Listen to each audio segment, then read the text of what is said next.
Welcome back. We have a new knife. This just in. Super excited to get my hands on a Reate Exo. If you've been watching, a number of these have been dropping, but this is not one of the ones from the recent drops. It's not 3V. This is LMAX.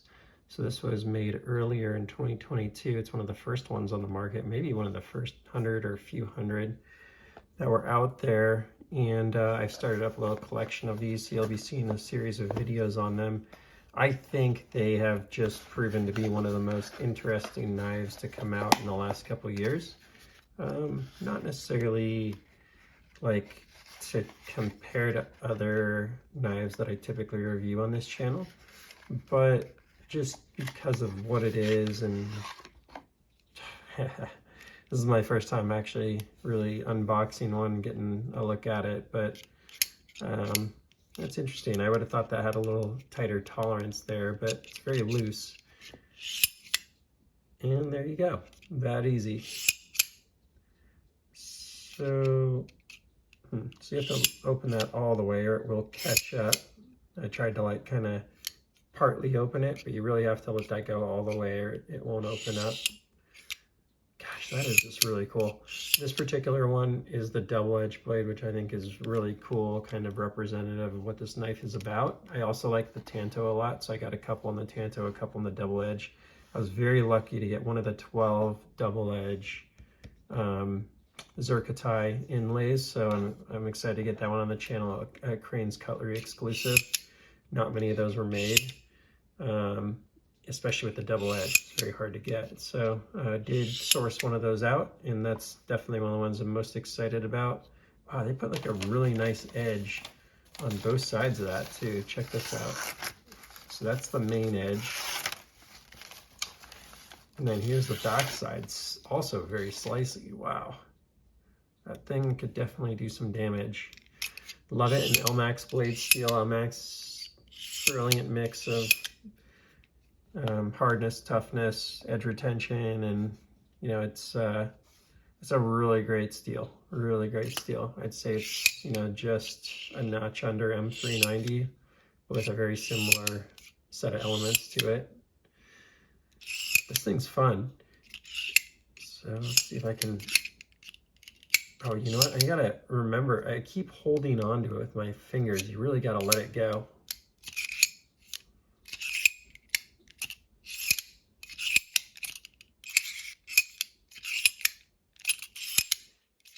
Pretty intuitive. I think if I'm watching the screen, it's a little harder than if I'm watching the knife.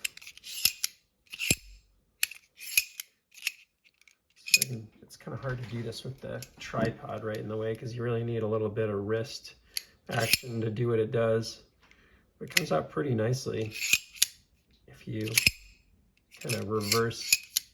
You can't really forehand it because the momentum doesn't really work right that way because the blade kind of jams, but if you backhand it, it comes right out. So you can of course, you know, gravity it in and out by pointing it downward.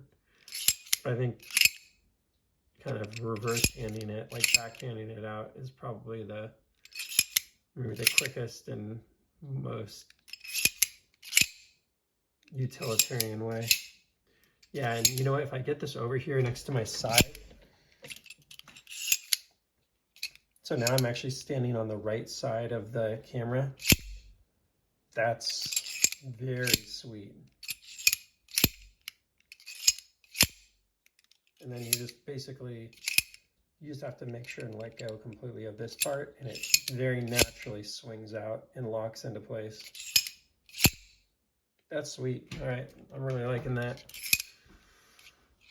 I get the hype around this thing. It's very fidgety, very cool. The black micarta, just, you know, this is a new one, just in my hands during this time, is starting to darken up, which is kind of cool. I think once that's nice and dark, that'll look good instead of the, you know, it looked a little dry when it came out of the package. Might even just be worth treating with some mineral oil or something. But that's fun. Very cool. Glad to get this one on the channel. I'm going to be spending a little bit more time with it, but first impressions are really good. I believe it's 100%, you know, aside from hardware here, titanium everywhere. It's a sizable knife.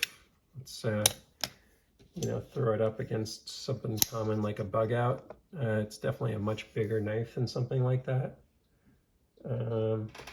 Here's a full-size Demco 8020, which is known as being a pretty good size knife. And you can see even this is slightly shorter on the blade and slightly shorter on the handle. So it's a sizable knife. You know, it doesn't feel like big, but it is definitely sizable. I like that they left a little bit of that flattened out there because could definitely see forgetting. I really like the jimping on here. It has a couple different styles of jimping on it. So on the bottom side, it has some like kind of big blocky jimping, and then on the top it has this nice crosshatch. I wish people did this